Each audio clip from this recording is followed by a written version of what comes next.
I think you kind of we always expected more. I think at the same time we could feel some improvements towards the end of the season, and finishing second in Pinnacle is actually kind of a good end to it because obviously we've got a lot to improve on. But I feel like overall we're pretty happy with how the season went. With S-Tag, like he is the most probably like the most versatile player I've seen or played with.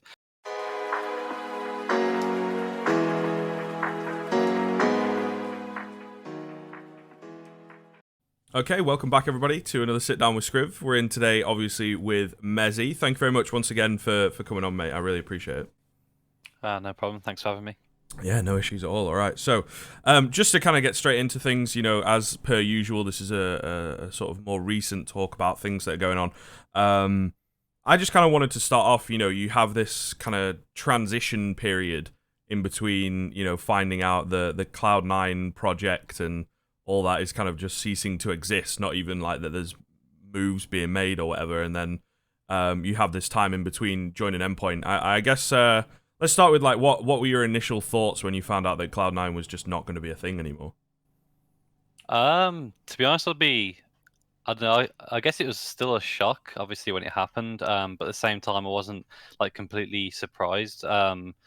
I guess at first you would think they were going to make like maybe some player changes and not the whole thing. But like at the same time, it's Cloud9. Like they said from the start, I think Henry made it kind of clear that they wanted results from the start, and we wanted to make an impact like straight away. And we didn't really do that. I think we were slowly improving, but at the same time, we were not getting the results and the placements that we should be getting. So I think at the end of the day, like they're going to do what they're going to do with like Cloud9. They're a big organization, and if they're not getting the results, then they kind of have to make changes. And I think at this time in CS, like I think it might have been their best decision, obviously, not to make just player changes. They kind of just wanted to pull out altogether. So I guess it was a shock at the start, but then you kind of expected it with how big of an organization they are as well.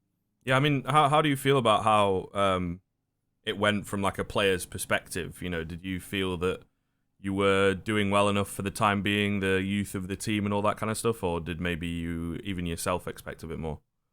Uh, I think I think you kind of we always expected more. I think at the same time we could feel some improvements. Like I said, we're not getting the placements we wanted, but even with Pro League, which is the last event we played, um, I think we had some really close games with Navi, Gambit at the time, and even beat Furious. So I think we were performing still pretty well, but like at the same time, we didn't get the results we wanted. So I think you kind of expect some changes. And like I said, with Cloud9 as they are, like they want those big placements and are getting into playoffs, into tournaments or the top fours. And obviously, we with the changes we already made with like changing AWPers, changing roles in the team. Obviously, it was going to take a while, but at the same time, like you can't always have that time in esports. I think it's like everything's going at a fast pace, and sometimes you need those results, and we weren't getting them.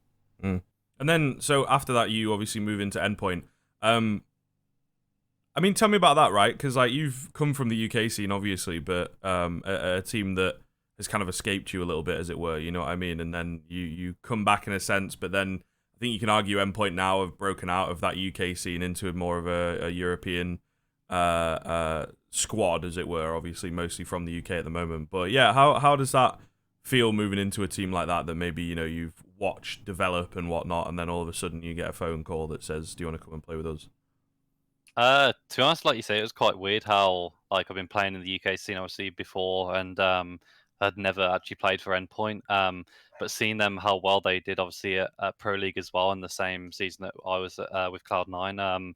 Obviously they didn't get to playoffs, but they still beat I think EG and Fnatic, I think it was, Yes. and they did put up some good results. So I think like when going out of Cloud9, it was kind of like see what's around, and obviously when they offered me a position, it was like I kind of wanted to just see like what it was like, and obviously coming back into a UK team, it was going to be weird, but seeing how much they had improved on like on just a bigger scale, not just within the UK. Obviously, they were just beating all the teams in like ESL Prem, so it was easy for them. But seeing how much they had improved on an international scale against all the good European teams, so it was kind of giving me confidence going in that I kind of know like how well they are as players and what their like ideology in terms of the game and how Max likes to call that they were doing it at a good level. So it kind of gave me that confidence going in that everyone knows what they're doing and we're just gonna like get to work and see how well it goes. Yeah, and I mean, how you touched on it a little bit there. How different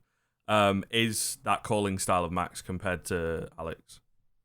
To be honest, it actually isn't too different. I think they both have a pretty like loose style. Like they've both given all the players like a lot of freedom to do kind of what they want to do within reason. Obviously, like it's quite a default based. So, like with Max and with Alex, there was a lot of defaults going into the game, and it's kind of like if people have calls or if people have like plays they want to make, then you kind of just make them and.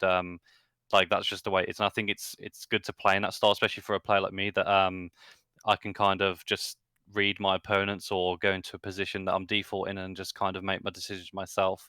And obviously, sometimes they're going to make their calls or they have their reads as well, and you just obviously listen to it. But I'm pretty comfortable in that type of system where I can kind of use my own initiative and play the round out how I think it could be played out. So, talk to me about where this team is at as well, right? Because at the moment, 22 in the world, you know, on HLTV and everything, and looking relatively good, breaking into top 30, getting into Pro League. These were milestones, and now it seems that Endpoint, you guys are kind of surpassing that, as it were. But still, there's a few hurdles, right? Pinnacle Cup, coming second and whatnot, and you know, losing out to Spirit, sorry, in a very very close kind of fashion. Why they pop into my head there, Sprout, right, is because they were a team, I would say, in kind of 2019 that were in a similar position where they're putting up some good results, but hitting these obstacles and kind of struggling to get through them. And now Sprout have obviously dropped down quite substantially, I would say. So within Endpoint at the moment, how are you guys feeling with where you're at, and you know what are kind of the plans to improve the positioning that you're in at the moment? I think, to be honest, overall we feel pretty good. I think with the second placement at Pinnacle was something obviously we we felt we could do, but also at the same time it was like we were happy with it because we Yeah. beat Sinners, who are a really tough team, and I think overall over the season they won ESCA Premier and qualified for Pro League, and overall their season's been really good. So beating them. After losing to them in the season as well, which was really good. And we always knew, obviously, against Spirit to beat them would have been really tough to do. But Mm. and in the end, it was a pretty close game. So overall, we're pretty happy with it. And I guess it's just kind of like I think at the start we had a few good games, like when I first joined, and it was kind of like that honeymoon period where we'd win some games with not a lot of practice at all. I think initially going into the season, because we had so many officials each day, we had like maybe like 2.5 days of practice or something going in. So winning some of those games, it was great. And then obviously as the season went on, it got a lot more tough because we didn't have that time to practice, and teams could obviously anti-strat us on what we were doing with this lineup. But towards the end, when we got that practice in, I think we kind of like had that idea of how we want to play and how we all play together. Because obviously coming in, they'd played with Thomas before, but obviously with me into the within the team as well, it's obviously a new dynamic, and we had to get used to that. So I think towards the end of the season and finishing second in Pinnacle is actually kind of a good end to it, because obviously we've got a lot to improve on, but I feel like overall we're pretty happy with how the season went, and shown improvements overall. And we still got obviously work and kind of round out our game against like the better teams, because sometimes it can be quite readable when you're at this level, because a lot of teams don't always put the anti-strat work in, or you can get away with a few different rounds where you've run a few times in each game. But the better teams obviously always are going to be able to read those rounds, or they've put the work into anti-strat. So I think for us, it's just kind of developing our playbook, I guess. Yeah, in terms of like slotting into the team as well, right? I'm kind of curious on that because I think already, you know, breaking out of the UK scene and whatnot, and forming a career for yourself, you're starting to get this sort of reputation of a bit of a versatile player, kind of a role player and whatnot. So how, I suppose, A, do you answer to that, right? People kind of saying that about you, and then B, how does that help you move into you know, a different system like Endpoints? I think, to be honest, before Cloud9, I wouldn't say I was the most versatile player. I think I had obviously a lot of things to my game, but in terms of positional, like in terms of positions on maps and things I would get in terms of in the game, I kind of always had what I wanted. Going from like Right. say Vex in the UK and then into Gamer Legion, I kind of had all the positions I wanted. And in Cloud9, obviously a lot of that changed because you're not going to go into your first tier 1 team and with no experience and just say, yeah, I'm going to have this position and have that position. They just give me all of them. So I had a lot of changes in that, and I think it gave me a lot of experience going into Endpoint, having played different positions, and just like knowing how to like being able to adapt to different situations in a game and what situations other teams are going to put you in. So going into Endpoint, it was kind of a mix of I had a few different positions, but also a lot of positions that I also wanted. So it was a good mix, and it made me pretty comfortable just from them giving me the confidence of yeah, you're going to be playing this position because we know you're going to do well in it. Um, and also the experience I had from Cloud9, where playing these new positions and some of the anchor roles or so on, it kind of gave me that extra confidence to go on and play even better in these positions. So it's kind of easy for me to actually fit into these new roles. Mm.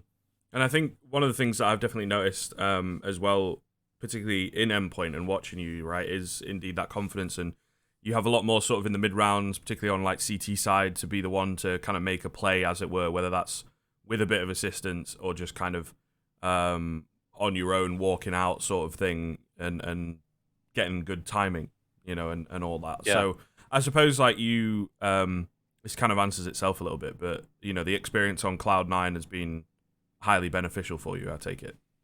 Yeah, definitely. Because I think even in Cloud9, I wouldn't say my confidence was at like an all-time high because obviously there was a lot of pressure and learning all these new positions and playing with players that obviously got a lot of experience or have played with some great players. So I think for me, it was like kind of just having that experience of playing those tougher roles or positions and then going to Endpoint where they'd put me in positions where like before naturally I wouldn't want to go into because it's a lot of say like action and Mm. usually I'll take more passive roles, and I think going to Endpoint they gave me that confidence to go into these roles, like you say, being able to push up further or make these plays, and it kind of unlocked a different type of like game for me, I guess. So I wasn't constantly playing for like the late round or playing for these passive positions. I was playing more to like get involved and like try and make more of an impact and more of a difference, especially on the CT side, where I felt like I could. Make those plays and kind of get in positions where I was like the first point of contact or being able to make a difference in a round.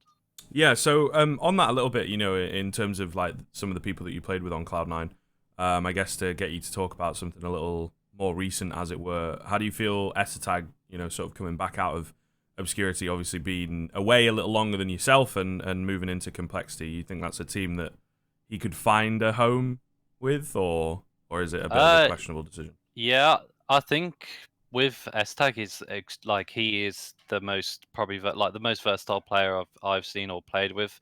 Um, like I think everyone saw he went from Astralis where he was playing a lot of Zipnik's roles, which are more like obviously the clutch roles or supportive or late round like lurk positions, and he Yeah. did extremely well.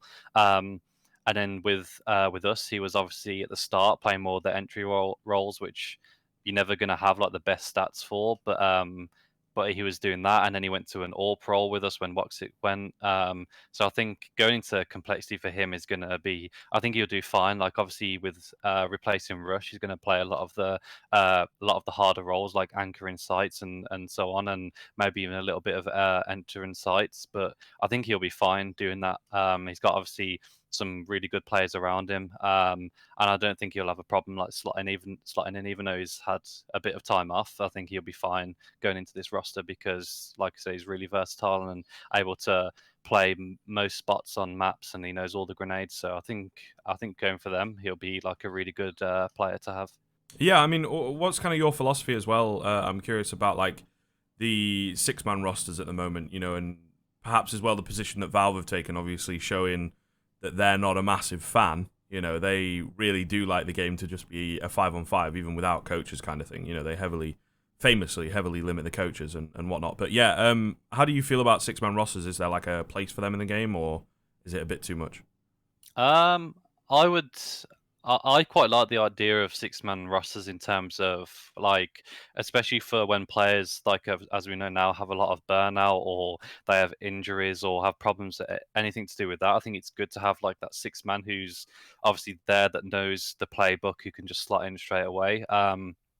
And I think, obviously, from a player point of view, in terms of six-man rosters, like how Vitality and so on were using them, like on different maps, um, I think it's obviously they did a really good job. But I also think it's kind of, if you're a team not using that, obviously it can be quite difficult to prepare for, and obviously you've got those players that can just come into one map and do really well. So I think overall, I would say I think it's great for the side of being able to step in for someone who's got an injury or someone, because then it stops, like, say for example, complexity that for a few last year I think it was, whatever, Mm. when Poison had to go out and they had to constantly have different stand-ins, and it's not great for anyone. So I think in that sense it would have been good for them to have like a six-man that could easily just slot in and do a good job for them. um but also it's I'm quite unsure on how, like, on my stance on how it would fit in, like how Vitality would use them in the long run, just because I think, not that it's unfair, because obviously every team would have the chance to do it, but also, I just think it's a bit weird to have in like a CS team, just because obviously it hasn't been done for a long amount of time to have teams like subbing in mid match. But yeah, Yeah, I think it's a difficult one as well as a player to sort of maybe be sat in limbo. You know, you see Bubsky is obviously yeah. now getting his chance, as it were, but I feel like with Astralis picking him up all those months ago, he perhaps shouldn't have needed to prove himself as much. It's like, if you're going to pick a player up, you got to use him kind of thing, and they didn't really do that very much. You know what I mean? So Yeah, I I don't think it's think. strange. Yeah, I don't think there are many players that are gonna want to be a six man in the sense of like how Bubsky was, I guess. That's just Mm. kind of waiting his turn to eventually play when you don't even know when you're going to play as well. I think there's not going to be many players that are just going to be happy to basically sit on a bench just watching everyone else play, because everyone plays this game for a reason. Obviously, they want to compete and be in a team and obviously win tournaments. So I don't think there's going to be many players that would want to do that anyway.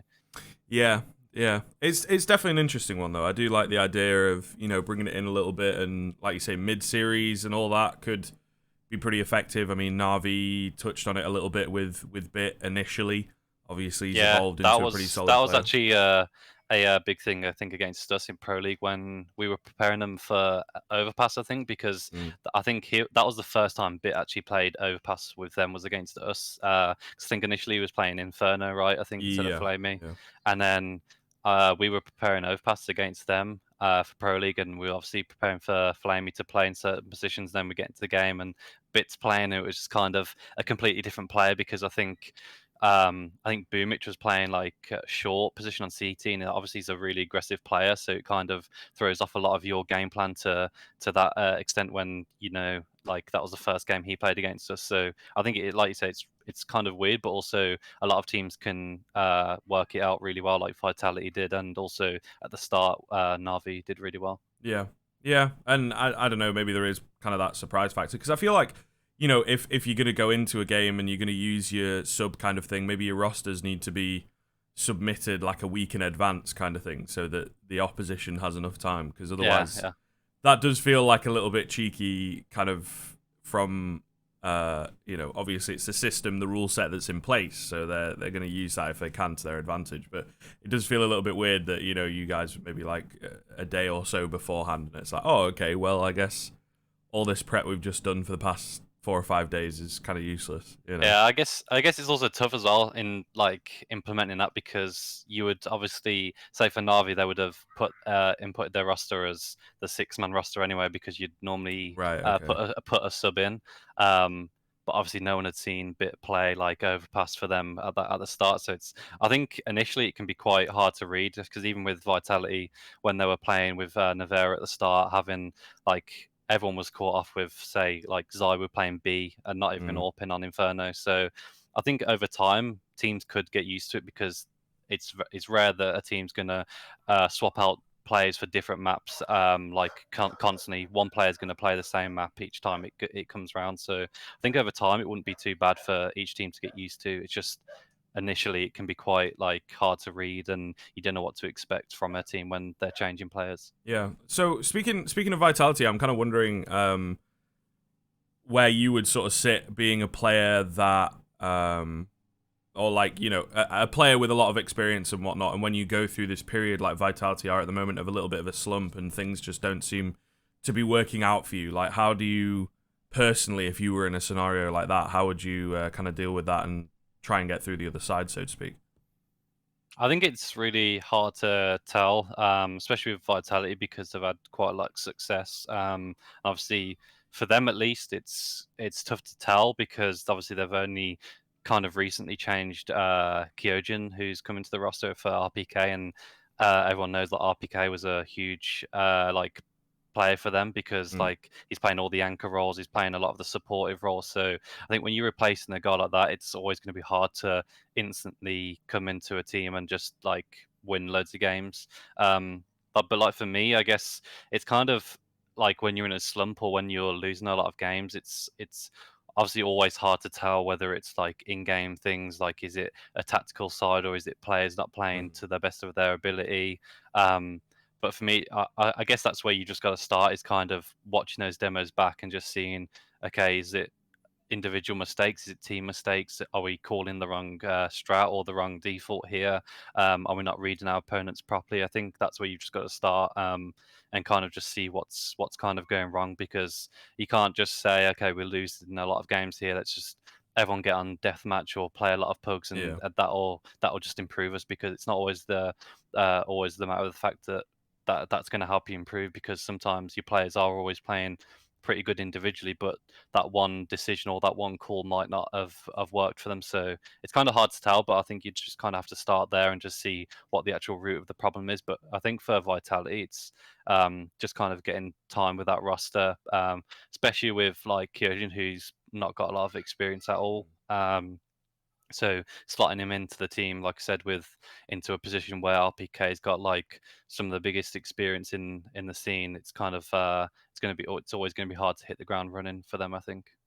Yeah, so to pivot a little bit, I wanted to ask you about some of your content creation stuff, right? Because you were pushing out like YouTube highlights and stuff like that. How important do you think then for a player it is to build up that brand, especially when you're in a position of early career success, as it were? You know what I mean? Like to try and get behind that momentum. How important do you think that is? I think it's obviously really important because for me, it's like even after CS, like as a player, you're gonna want that brand or that like fan base, I guess, to kind of help you get even further, whether that's go into coaching or analyst work or so on. Because obviously you're not going to be a player for the whole time, and Right. obviously it's attractive for organizations as well if you've got a big brand behind you or a big fan base because they also want to grow as well as a organization. So I think very early on it was kind of clear for me, even like in the UK scene, it's like when organizations pick you up, even though they're really small within the UK, they kind of want to grow as well. So as you grow as a player and build a following, they want to grow as well. So I think it's really important for me to have kind of push out that content, like you said, like the highlights, which is obviously a big thanks to my agency as our Prodigy, who do a lot of that work and kind of obviously help me with all the editing and obviously put out that content, which I think is obviously really important. Um, they made it really like a big point for me to make sure I'm putting out that content because obviously people can watch your games competitively, but they don't know who you are like behind that computer screen, or whatever. So Mm. pushing out these highlights out, and like I've done a couple AMA videos, like Q&As. So I think it's important for people to kind of like have that kind of relationship with you as well to kind of find out more about you as well.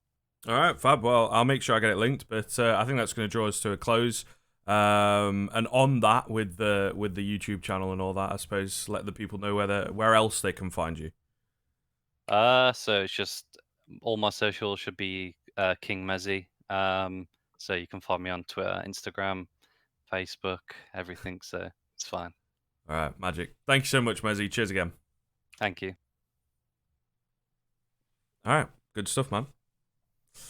That Lovely. should